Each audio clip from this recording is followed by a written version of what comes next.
92-ші сабақ 32-ші жаттығу өлеңді түсініп оқы. Қарсы келе жатқанда сәлем берем қарттарға. Көп жаса деп біреуі маңдайымнан сүйеді. Бабаларға бол лайық дейді бірі қол жайып. Өстіп күнде баталам кездескен әр атадан. Қастек Баянбай. Өлең не туралы?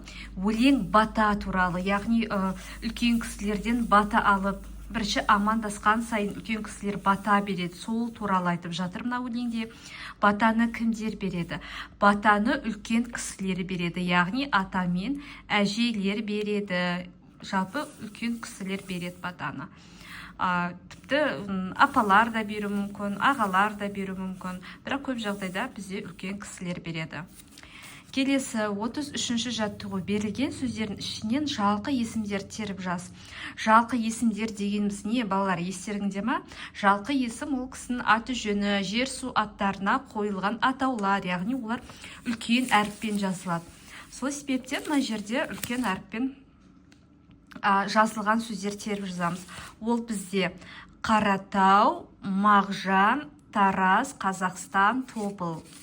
Мінекей. Тараз, Қазақстан, Қаратау, Мағжан, Тобыл. Осыларды жазып шығасыздар. Осылар жалқы есім. Енді қараңыздар, тағы айтады, жаттығудағы жалқы есімдерден басқа сөздердің өзгешелігі туралы өзін қорытынды жаса дейді. Қалған сөздер мінеки ақсақал, қала, немере, ақын, ата. Бұл сөздерге қарасаңыздар, бұлар кіші әріппен жазылған. Енді осы орайда қараңыздар.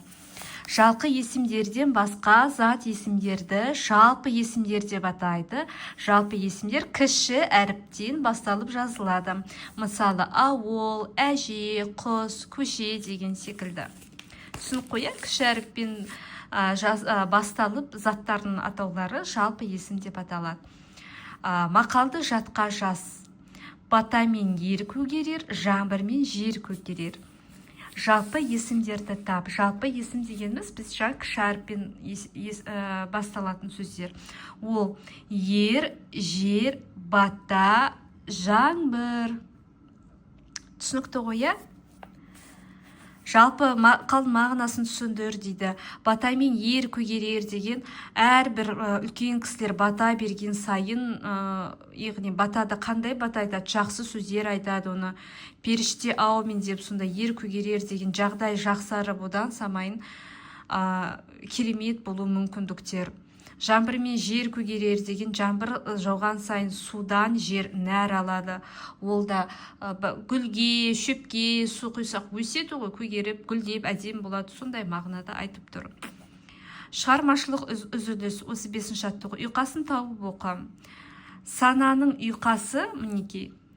Сананың ұйқасы дана, дананың ұйқасы сана, даланың ұйқасы қала, қаланың ұйқасы дала. Мінекей осымен біздің 92-ші сабағымыз аяқталды. Достар, каналыма тіркеліп видеоға лайк басу ұмытпаңыздар.